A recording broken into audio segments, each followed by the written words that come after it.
ថ្ងៃនេះសូមនាំបងប្អូនមកមើលដំណើរកំសាន្តដាក់មងនៅក្នុងស្រែបការបស់ប៉ានៅក្នុងស្រែបកាប៉ាគឺមិនមែនមានតែបកាបងប្អូនមានត្រីច្រើនមែនតែនតែអត់ដឹងថាវាកើតមកពីណាបងប្អូន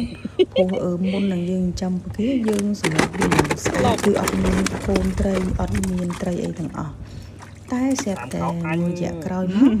គឺវាកើតមកចឹងឯងបងប្អូនហ្នឹងគឺធំមែនតើគ្រូសាខ្ញុំក៏ដាក់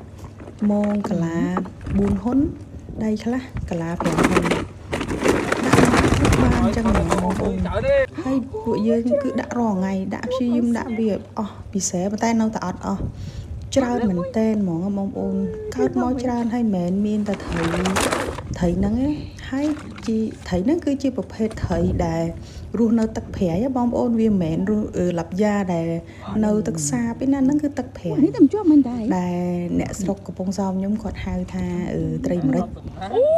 វាអត់នៅទឹកសាបទេបងប្អូនវានៅទឹកប្រៃគឺនៅក្នុងស្រែបកាជាធម្មតាបកាវានៅក្នុងទឹកប្រៃឯដល់នេះវាមកនៅនឹងដែរអញ្ចឹងមានន័យថាវានៅទឹកប្រៃហើយបងប្អូនឃើញហ្នឹងគឺនៅក្នុងស្រែបកានៅនិយាយទៅនៅស្រែបកាហ្មងវាមិនមែននៅក្នុងស្រែស្រូវដូចជាធម្មតាណាបងប្អូនហើយហ្នឹងកន្លែងប៉ាខ្ញុំចំបកាហ្មងហើយជាទូទៅពួកខ្ញុំមកលេងមកស្ទូចត្រីមកដាក់ត្រីមកចាប់បកាញ៉ាំអញ្ចឹងណាប៉ុន្តែរបៀបចាប់បកាគឺវាមានផ្សេងពីនឹងទៀតបងប្អូនយើងអាចយកមងទៅដាក់អញ្ចឹងបានទេព្រោះថាបើយើងយកមងទៅដាក់អញ្ចឹងជាប់វិញមិនបាច់ដោះហ្មងគឺខ្ទេចទាំងអស់ហ្មងវាច្រើនពេកដល់អញ្ចឹងនេះពួកខ្ញុំមកដាក់កន្លែងដែលអត់សូវមានបកាព្រោះប៉ាគាត់ចាប់បកាអស់ណាសាយអញ្ចឹងវាមានតិចតួចប៉ុន្តែវាអត់ជាប់ទេដោយសារបកាវាទូចជាងកាឡាមងព្រោះលុះត្រានៅបកាណាដែលធំมันវាជាប់នឹងកាឡាមង4ហ៊ុនហ្នឹងតែអានេះអត់ទេវាតិចវាអត់ច្រើនដូចយើងចំថ្មីចឹងកន្លែងដែលចំថ្មីគឺច្រើនអត់ទាន់ចាប់បកាអញ្ចឹងគឺច្រើនហ្មងយើងអាចដាក់មងអញ្ចឹងគឺអាចជាប់ហ្មងបើយើងប្រើកាឡាមងដែលទូចទៀតរឹតតែខ្លាំងហ្មងប៉ុន្តែនេះមានជាប់ខ្លះចាំមើលតិចទៀតដល់វីដេអូខាងមុខទៀតវាមានជាប់ខ្លះហើយប៉ុន្តែវាធំ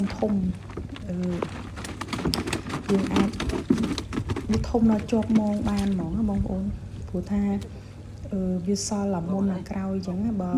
អាថ្មីអញ្ចឹងវាតូចដល់ពេលអាមុនវាធំអញ្ចឹងណានេះបងប្អូននេះឃើញបកាធំអញ្ចឹងបានវាជាប់ហើយបកានេះខ្ទង់4ខែទៅ6ខែដែលវាអាចជាប់មងធំអញ្ចឹងបានតែវាកម្រព្រោះកាឡាមងវាធំហ្មងហើយបកានេះវាអត់ដឹងមកវាអត់ដឹងយ៉ាងម៉េចវាមកជាប់អញ្ចឹងណាប៉ុន្តែវាធំអញ្ចឹងបើវាជាប់តែវានៅសល់ក្នុងទឹកហ្នឹងគឺធំបើឯកន្លែងផ្សេងដែលបានទឹមចិញ្ចឹមថ្មីគឺតូចជាប់បកាដែលវាអត់អាចជាប់អាមងធំនឹងបានទេហើយនេះគឺពួកខ្ញុំដោះត្រីដោះបានច្រើនមែនតែនហ្មងនិយាយទៅថ្ងៃនោះដោះតែមួយផ្លែតបានឡើងចិត្តកន្លះបាវហើយក៏អត់មានបានត្រៀមខ្លួនអីដែរ